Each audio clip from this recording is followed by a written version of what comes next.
Alhamdulillahilladzi aslahna bi fitratil Islam. Shalatu wassalamu ala khairil anam wa ala alihi wa ashabihi al-kiram. Asyhadu an la ilaha illallah wa asyhadu anna Muhammadan abduhu wa rasuluh. Subhanaka la ilma lana illa ma 'allamtana innaka antal alimul hakim. Rabbi shrah li sadri wa yassir li amri wa hlul 'uqdatam min lisani yafqahu qawli. Wa qad qala ta'ala fi kitabihil karim wa asdaqul qailin. A'udzu billahi minasyaitonir rajim. Bismillahirrahmanirrahim. Ya ayyuhalladzina amanu taqullaha haqqa tuqatih wa la tamutunna illa wa antum muslimun. Al-ayat. Shadaqallahul azim. Amma ba'd. Ma'asyiral muslimina wal muslimat, Bapak Ibu jamaah salat fardu subuh yang semuanya insyaallah dimuliakan oleh Allah Subhanahu wa taala. Bersyukur kita kepada Allah dengan mengucapkan kalimat alhamdulillahirabbil alamin. Karena setiap segala sesuatu yang baik jika kita mengawalinya dengan memuji kepada Allah Subhanahu wa taala, maka Allah akan hadirkan keberkahan.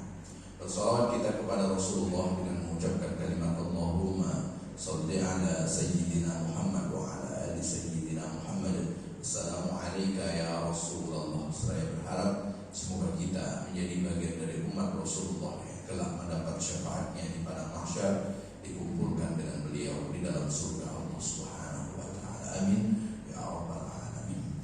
Bapak Ibu jamaah salat fardu subuh yang dimuliakan oleh Allah Subhanahu wa taala. Insyaallah pada pagi hari ini saya akan menyampaikan hadis Rasulullah sallallahu alaihi wasallam. Hadis ini diriwayatkan oleh Imam Muslim dari sahabat Rasulullah Abu Hurairah radhiyallahu anhu. Abu Hurairah berkata, Rasulullah sallallahu alaihi wasallam bersabda, apa kata Rasulullah? Qaribu wasaddidu wa'lamu annahu la yanju ahadun minkum bi'amali. Kata Rasulullah sallallahu alaihi wasallam, qaribu itu maknanya mendekatkan diri kepada Allah Subhanahu wa taala. Hendaklah kalian mendekatkan diri kepada Allah Subhanahu wa taala. Dan dalam mendekatkan diri ini adalah alladzi lahu wa fihi wa la taqsir. Dan orang ketika mendekatkan diri kepada Allah Subhanahu wa taala dengan tidak berlebihan dan kemudian juga tidak kurang. Jadi ketika mendekatkan diri kepada Allah, jangan dekatkan diri secara berlebihan. Sampai di dalam agama pun ketika berlebihan itu dilarang oleh Rasulullah sallallahu alaihi wasallam. Contoh sederhana, ketika Abu Bakar radhiyallahu anhu mendekatkan diri kepada Allah Subhanahu wa taala, ingin memberikan semua hartanya, tapi Rasulullah sallallahu alaihi wasallam meminta untuk kemudian meninggalkan sepertiga buat ahli warisnya. Ini menunjukkan di dalam agama pun ketika berlebihan dilarang oleh Rasulullah sallallahu alaihi wasallam. Maka ketika orang mendekatkan diri kepada Allah Subhanahu wa taala, jangan berlebihan sehingga meninggalkan bagian-bagian tertentu. Ketika dia mendekatkan diri kepada Allah Subhanahu wa taala selama 24 jam, lalu kemudian dia melupakan hak istri yang kemudian menjadi tanggung jawabnya, dia melupakan hak suami atau kemudian melupakan hak anak yang menjadi tanggung jawabnya, maka ini menjadi bagian dari ibadah yang berlebihan. Atau kemudian taksir, ketika mendekatkan kepada Allah Subhanahu wa taala dibuat seringkas sedemikian rupa sehingga banyak yang kurang. Maka kalaulah kemudian mendekatkan diri kepada Allah Subhanahu wa taala berlebihan, dilarang oleh Rasulullah, kurang juga dilarang oleh Rasulullah sallallahu alaihi wasallam, maka bagaimana cara melanjutkannya? Wasaddidu, kata Rasulullah sallallahu alaihi wasallam, hendaklah ketika mendekatkan diri kepada Allah Subhanahu wa taala itu dengan bersungguh-sungguh. Maka kalimat saddidu dijelaskan adalah al-istiqamah wal isabah. Bagaimana mendekatkan diri kepada Allah Subhanahu wa taala itu secara berkelanjutan, bukan kemudian mengabaikan hal-hal yang lainnya, tapi hal yang dilakukan itu bisa dilakukannya secara istiqamah, berkelanjutan. Itulah yang dipesankan oleh Rasulullah SAW. Kenapa mendekatkan diri kepada Allah Subhanahu wa taala? Pesan Rasulullah. Lalu saat sudah mendekatkan diri, bagaimana menjaganya itu supaya bisa berkelanjutan? Kata Rasulullah di lanjutan hadis tadi, wa'lamu, ketahuilah oleh kalian, kata Rasulullah, annahu la yanju ahadun minkum bi'amali, bahwa seseorang itu selamat bukan karena amalnya. Orang itu selamat dari neraka Allah Subhanahu wa taala itu bukan karena amalnya. Ini yang dijelaskan oleh Rasulullah sallallahu alaihi wasallam. Lalu ketika orang memahami amal amallah yang akan menyelamatkan seseorang dari dalam neraka Allah Subhanahu wa taala, kemudian Rasulullah menyebutnya bukan amal yang menyelamatkannya. Ketika Rasulullah menyebutkan bukan amal yang menyelamatkannya, para sahabat bertanya kepada Rasulullah sallallahu alaihi wasallam, "Qalu wala anta ya Rasulullah?" Engkau juga wahai Rasulullah, bahwa engkau tidak akan selamat dari neraka Allah Subhanahu wa taala itu karena amalmu? Maka kemudian Rasulullah sallallahu alaihi wasallam menjawab, "Wala ana." Begitu juga aku, kata Rasulullah sallallahu alaihi wasallam. Lalu apa yang mengantarkan seseorang masuk ke dalam surga kalau bukan karena amalnya? Lalu kemudian Rasulullah jawab, "Illa yataghammadani Allahu bi rahmati minhu wa fadl." Kata Rasulullah sallallahu alaihi wasallam bahwa yang akan mengantarkan masuk ke dalam surga itu karena jujuran rahmat dari Allah Subhanahu wa taala dan karunia-Nya. Maka orang masuk ke dalam surga itu satu karena Allah memberikan rahmat, yang kedua karena karunia Allah Subhanahu wa taala. Itulah yang akan mengantarkan orang masuk ke dalam surga Allah Subhanahu wa taala. Maka yang membuat orang masuk ke dalam surga itu rahmat Allah dan karunia Allah Subhanahu wa taala. Lalu bagaimana jika sabda Rasulullah sallallahu alaihi wasallam ini disandingkan dengan firman Allah Subhanahu wa taala yang menunjukkan seakan-akan secara tekstual itu amal yang akan mengantarkan orang masuk ke dalam surga. Man amila shalihan min dzakarin aw unsa, orang yang melakukan amal baik dia laki-laki ataupun perempuan, fahuwa mu'min, dan kemudian dia beriman, falanuhyiyannahu hayatan thayyibah, maka kemudian aku akan memberikan kehidupan yang baik, walanajziyannahum ajrahum bi ahsani ma kanu ya'malun, dan kemudian kami akan memberikan balasan pahala lebih baik dibanding kemudian apa yang mereka lakukan. Maka ayat ini membicarakan tentang seakan-akan yang memasukkan orang ke dalam surga itu amal. Lalu bagaimana membandingkan dengan hadis yang sudah disampaikan oleh Rasulullah SAW? Maka amal itu bandingannya bukan surga. Amal itu bandingannya bukan surga.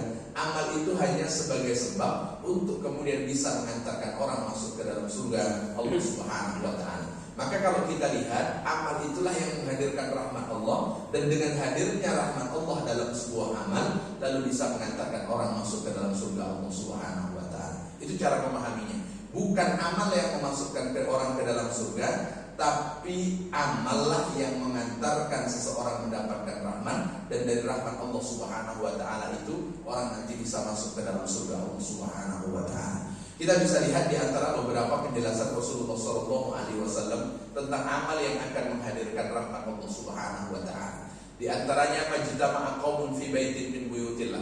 Kalau ada orang kumpul di rumah Allah Subhanahu wa taala, yatluna kitab Allah, saat dia kumpul di rumah Allah membaca firman-firman Allah Subhanahu wa taala, wa yatadarasuna bainahum, lalu kemudian dia mendiskusikan firman-firman Allah Subhanahu wa taala, illa nazalat alaihimur rahmah. Satu di antaranya itulah yang akan menghadirkan rahmat Allah Subhanahu wa taala. Jadi ternyata belajar itu yang menghadirkan rahmat Allah Subhanahu wa taala. Bukan belajar yang mengantarkan orang masuk ke dalam surga, tapi belajar itulah yang menjadi wasilah, yang menjadi sebab orang bisa masuk ke dalam surga Allah Subhanahu wa taala. Bahkan suatu ketika Rasulullah sallallahu alaihi wasallam duduk dengan para sahabatnya. Id aqbala salah satu nafarin, lewat di depan Rasulullah sallallahu alaihi wasallam itu 3 orang. Orang yang pertama melihat furjah, tempat kosong dekat dengan Rasulullah, dia duduk. Orang yang kedua malu kalau seandainya harus duduk di depan, dia duduk di belakang. Lalu kemudian orang yang ketiga pergi meninggalkan Rasulullah SAW dan para sahabatnya. Kata Rasulullah, tidakkah engkau melihat 3 orang tadi? Orang yang datang mendekat kepada Rasulullah SAW, awa ilallah fa'awahu ilaih. Dia mendekat kepada Allah Subhanahu wa taala, bahwa Allah pun mendekat kepadanya. Dan ini dijelaskan oleh Imam Ibnu Hajar Al-Asqalani dalam kitabnya Fathul Bari. Apa yang dimaksud dia mendekat kepada Allah Subhanahu wa taala? Mendekat kepada Allah dengan mengikuti Rasulullah sallallahu alaihi wasallam. Lalu bagaimana maknanya Allah mendekat kepadanya? Bahwa Allah memberikan cucuran rahmat kepadanya, ridha, dan kemudian rahmat kepadanya. Ini menunjukkan bahwa perbuatan itulah yang kemudian akan menghadirkan rahmat dari Allah Subhanahu wa taala. Dan di antara perbuatan yang akan menghadirkan rahmat Allah Subhanahu wa taala, istiqomah itu tersebut. Sehingga di pekan yang lalu saya sampaikan di antara pernyataan Allah Subhanahu wa taala dalam surat Fussilat ayat yang ke-13, 30 itu kan tentang amal yang akan menghadirkan rahmat. Innal ladzina qalu rabbuna Allah, sesungguhnya orang-orang yang mengatakan Tuhan kami adalah Allah. Sumastaqamu, setelah pernyataan itu mereka melakukan amal dengan istiqomah. Tatanazzalu alaihimul malaikah, maka Allah Subhanahu wa taala akan turunkan para malaikat. Kalau malaikat sudah Allah Subhanahu wa taala turunkan, pasti kemudian akan menghadirkan rahmat. Kalau ada orang duduk di rumah Allah Subhanahu wa taala, orang lalu kemudian membuat perkumpulan, di dalam perkumpulan itu mereka mengingat Allah. Di dalam perkumpulan itu mereka berzikir kepada Allah Subhanahu wa taala, maka Allah akan kelilingi malaikat, Allah akan turunkan malaikat untuk mengelilingi mereka, lalu kemudian Allah Subhanahu wa taala akan turunkan rahmat. Makanya orang yang menyatakan Tuhan kami adalah Allah, kemudian mereka istiqomah dalam melakukan ketaatan kepada Allah, maka Allah turunkan kepada malaikat. Untuk apa Allah turunkan malaikat? Untuk membawa rahmat. Rahmat yang seperti apa? Rahmat yang akan Allah Subhanahu wa taala turunkan saat nyawa terpisah dengan raga. Akan ada malaikat yang memberikan kabar gembira, sehingga ketika nyawa terpisah dengan raga itu dia merasakan nikmat, mereka merasakan nyaman. Kenapa? Karena Allah Subhanahu wa taala sudah hadirkan para malaikatnya. Maka satu di antara doa yang kita minta kepada Allah Subhanahu wa taala, wa rahmatan indal maut, kita minta kepada Allah Subhanahu wa taala agar Allah turunkan rahmat kapan? Ketika nyawa akan terpisah dengan raga. Jadi kalau Allah Subhanahu wa taala sudah turunkan rahmat, maka malaikat yang Allah turunkan untuk membisikkan dua kalimat. Apa dua kalimat yang dibisikkan? Allah takhafu, jangan engkau takut, wala tahzanu, jangan engkau bersedih. Maka seyogyanya buku catatan amal itu akan diterima oleh seseorang nanti di kampung akhirat. Tapi sebelum meninggal Allah sudah perintahkan malaikat karena rahmatnya untuk membentangkan buku catatan amalnya, bahwa apa yang dia persembahkan kepada Allah tak perlu dikhawatirkan, tak perlu ditakutkan. Kenapa? Karena Allah Subhanahu wa taala telah menerimanya. Maka oleh karena itu, Bapak Ibu, para orang tua kami yang dimuliakan oleh Allah Subhanahu wa taala, yang terpenting bagi kita melakukan perbuatan amal. Semoga dengan perbuatan itu, dengan amal itu, Allah Subhanahu wa taala menghadirkan rahmat, dan dengan rahmat itulah yang akan mengantarkan orang masuk ke dalam surga Allah Subhanahu wa taala. Jadi perbuatan yang mengharapkan rahmat dari Allah Subhanahu wa taala. Di antaranya, siapa orang yang kemudian Allah Subhanahu wa taala akan berikan rahmat? Ternyata kedua orang tua. Rahimahullahu mro'an, Allah akan memberikan rahmat kepada seseorang. Seseorang yang mana? Ahana ala birri waladihi, orang yang membantu anaknya untuk menjadi baik. Jadi orang tua yang telah membantu anaknya untuk bisa menjadi baik. Orang tua yang bisa menjadi wasilah penyebab anaknya untuk bisa menjadi soleh. Orang tua yang membantu anaknya untuk kemudian bisa taat kepada Allah Subhanahu wa taala, maka Allah akan berikan rahmat kepada orang tua tersebut. Ketika Allah Subhanahu wa taala berikan rahmat, orang tua itu meninggal, maka akan menjadi anak yang soleh.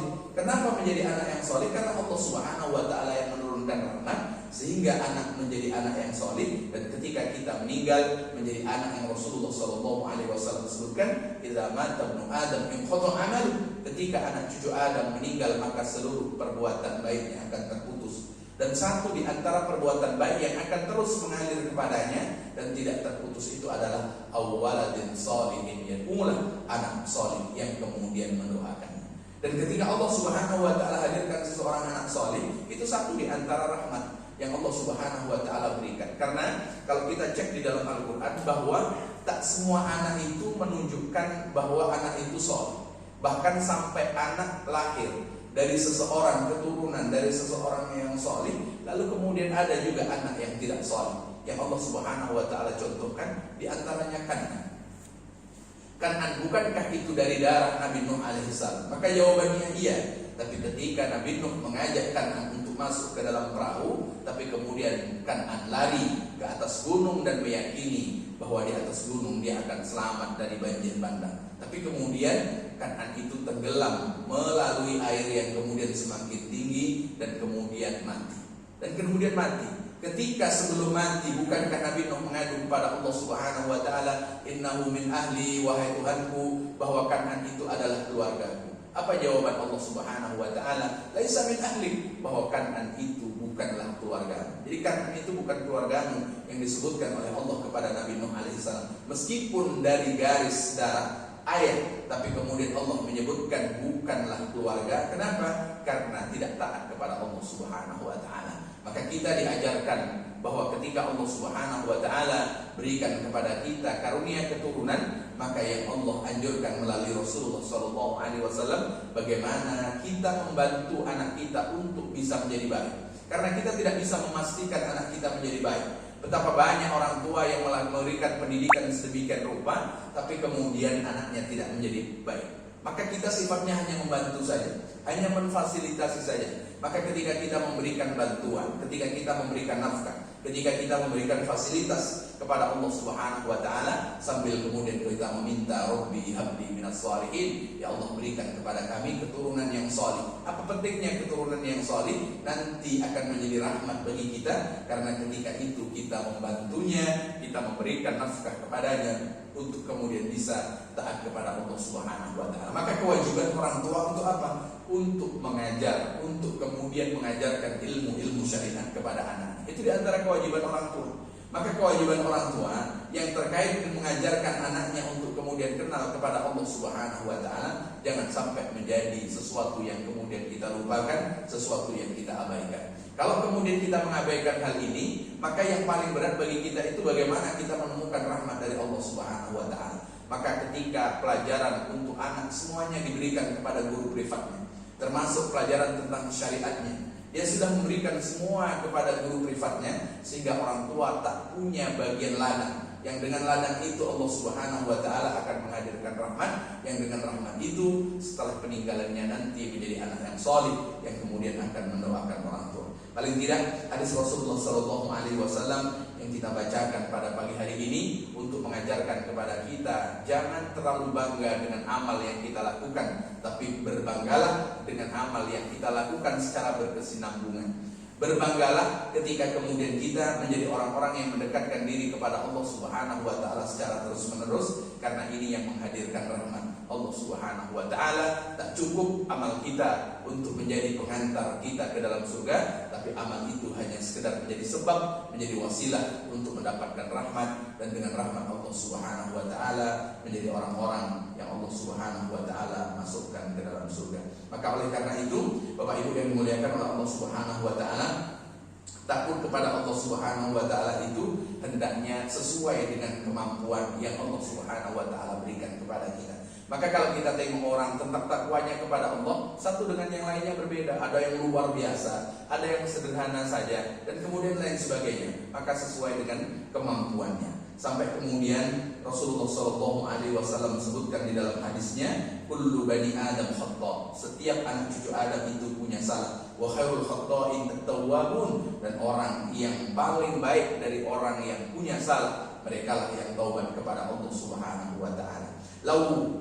Lam tadhnibu, kalau seandainya kalian tidak pernah melakukan dosa. Tapi Rasulullah katakan, seandainya kalian tidak pernah melakukan dosa, la dhahaballahu bikum tsumma la jaa biqaumin yudhnibuna fayastaghfirunallah fayaghfir lahum. Kalau seandainya umat Nabi Muhammad ini tak ada yang punya dosa, maka Allah akan habiskan generasi itu, dan Allah akan datangkan generasi berikutnya yang punya dosa, lalu kemudian datang kepada Allah Subhanahu wa taala meminta ampun. Bahwa hadis ini bukan mengajarkan kita untuk berlaku dosa, tapi mengajarkan kepada kita ada dosa yang kita lakukan, sehingga kita datang kepada Allah Subhanahu wa taala meminta ampun. Dan dengan ampunan Allah Subhanahu wa taala, lalu kemudian Allah berikan rahmatnya, itulah yang akan mengantarkan orang masuk ke dalam surga Allah Subhanahu wa taala. Barangkali demikian Bapak Ibu yang bisa saya sampaikan pada kesempatan pagi hari ini. Jika ada yang ingin didiskusikan, dipersilahkan terkait dengan hadis yang sudah kita bincangkan tadi. Mungkin ada yang ingin ditanyakan Bapak Ibu, silakan. Mengenai kedekatan kita dengan Allah, ada sempat viral beberapa waktu yang lalu. Allah itu ada di mana? Ustaz, ada di atas, ada di mana-mana. Karena bagi saya Pak Ustaz, berimplikasi kepada sholat gitu ya Pak Ustaz. Kalau sholat itu saya mengetahui keberadaan Allah itu di mana, apakah di atas langit ataukah ada di mana-mana gitu Pak Ustaz. Maksud saya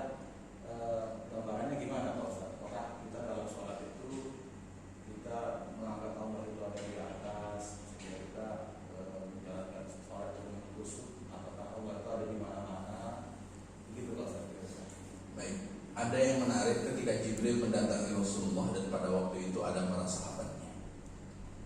Lalu kemudian ketika mendatangi Rasulullah dan pada waktu itu sahabat tak ada yang kenal kecuali Rasulullah memberikan kabar setelah Jibril meninggalkan Rasulullah. Jadi Jibril ketika mendatangi Rasulullah pertama yang ditanya adalah mal iman, apa itu iman? Kan dijelaskan iman itu diantaranya dijelaskan sampai kemudian menjadi rukun iman yang 6 itu. Kemudian yang kedua mal Islam. Ya Muhammad akhbirni anil Islam, apa itu Islam? Kemudian Islam itu disebutkan dari rukun Islam yang kemudian jumlahnya ada 5. Itu sudah dijelaskan. Dan yang ketiga, itu apa pertanyaan Jibril kepada Rasulullah? Mal ihsan, apa itu ihsan? Saat Rasulullah ditanya tentang ihsan, Rasulullah menjawabnya, anta budallah ka'annaka tarahu fa illam takun tarahu fa innallaha yaraka. Hendaklah engkau menyembah Allah seakan-akan engkau mampu melihatnya saat engkau sedang menyembah Allah Subhanahu wa taala. Menyembah itu kan satu di antaranya salat. Jadi ketika kita salat, itu kita menyembah Allah seakan-akan kita akan menghadirkan Allah Subhanahu wa taala dalam salat kita. Tapi kata Rasulullah, kalau engkau tak mampu menghadirkan Allah di dalam salatmu, saat kita berusaha untuk menghadirkan yang terbaik kita, justru kemudian sesuatu yang pernah kita lihat, sesuatu yang kemudian pernah terimajinasi di dalam pikiran kita, itu berarti bukan itu yang dimaksud. Kalau kita tidak mampu menghadirkan, yakini sajalah bahwa Allah Subhanahu wa taala melihat kita. Itu ketika kita sholat. Jadi implikasinya terkait dengan yang kemudian viral itu, yang pertama yang perlu kita yakini, ketika kita menyembah Allah, hadirkan Allah saat kita sholat. Kalau kita tak mampu menghadirkan Allah saat sholat kita, karena kita akan terbayang sesuatu yang ketika kita bayangkan ada kemiripan terhadap sesuatu yang pernah kita lihat. Dan sesuatu yang pernah kita lihat, sesuatu yang pernah kita baca, sesuatu yang kemudian pernah terbayang di dalam diri kita, itu bagian dari makhluk. Bagian dari makhluk Allah Subhanahu wa taala, dan Allah tidak sama dengan makhluknya. Maka Rasulullah untuk memberikan sesuatu yang lebih mudah, kalau engkau tak mampu menghadirkan Allah, yakini saja bahwa Allah Subhanahu wa taala kemudian melihat. Itu yang diajarkan Rasulullah sallallahu alaihi wasallam. Lalu pertanyaannya terkait dengan Allah Subhanahu wa taala di atas di dalam tekstual, tentu kita merujuk kepada pendapat para ulama-ulama kita terdahulu. Ulama-ulama kita terdahulu. Sementara yang viral belakangan ini sebetulnya sudah lama dahulu dibincangkan oleh para ulama. Sudah lama dibincangkan oleh para ulama tentang kemudian di mana Allah Subhanahu wa taala. Maka ini masuk dalam ranah kajian tauhid. Ketika masuk dalam ranah kajian tauhid atau kemudian akidah, maka di dalam akidah ketika berbicara tentang Allah Subhanahu wa taala dan tidak layak kita memberikan sifat kepada Allah sama dengan makhluknya, maka pendekatannya ada dua. Yang pertama tafwid, yang kedua takwil. Tafwid itu apa? Menyerahkan kepada Allah Subhanahu wa taala maknanya. Artinya kita tidak punya wewenang untuk kemudian mendalami apa maksud dari firman Allah Subhanahu wa taala. Kita hanya serahkan kepada Allah. Itu diantaranya tafwid, dan itu diantara metode para ulama salaf kita dari dahulu ketika memahami firman-firman Allah Subhanahu wa taala. Kemudian yang kedua, cara memahaminya itu takwil. Takwil itu dipalingkan dari makna aslinya. Kalau tidak dipalingkan dari makna aslinya, maka akan ada kemiripan dengan makhluk Allah Subhanahu wa taala. Maka harus didekati dengan takwil. Makanya kalau kita lihat di dalam beberapa tafsir tentang Allah Subhanahu wa taala, mohon maaf dalam tanda kutip, bersemayam di atas arsy itu, kemudian maknanya kan istaula, Allah Subhanahu wa taala berkuasa di atas arsy, bukan kemudian Allah Subhanahu wa taala bertempat di atas arsy. Itu di antara makna takwil terkait dengan Allah Subhanahu wa taala. Itu di antaranya yang kemudian bisa saya sampaikan, dan perdebatan ini menjadi kumpulan beberapa buku yang sudah didokumentasikan oleh para ulama kita terdahulu, dan kemudian perlu kita merujuk dan kemudian membandingkan beberapa pendapat ulama itu supaya kita tidak menghadirkan dalam imajinasi kita ketika kita menyembah Allah, lalu kemudian kehadirannya itu seperti makhluk. Kalau kita membayangkan sesuatu yang pernah kita, kan orang itu tak bisa membayangkan sesuatu yang belum pernah dia baca, yang belum pernah dia lihat. Bagaimana kita akan membayangkannya kalau sesuatu itu belum pernah kita lihat, lalu kemudian ada bandingannya, ada semisal. Kita tak pernah mampu membayangkan itu. Maka kata Rasulullah, kalau engkau tak mampu menghadirkan Allah saat engkau sedang ibadah, maka tambahkan saja untuk dirimu, yakinilah bahwa engkau sedang dilihat oleh Allah Subhanahu wa taala. Allah, barangkali itu yang bisa saya jawab. Barangkali demikian Bapak Ibu yang bisa saya sampaikan pada kesempatan pagi hari ini. Tutur kata yang tak berkenan saya mohon maaf yang sebesar-besarnya. Mari sama-sama kita tutup dengan doa kafaratul majlis. Subhanakallahumma wa bihamdika asyhadu an la ilaha illa anta astaghfiruka wa atubu ilaik. Assalamualaikum warahmatullahi wabarakatuh.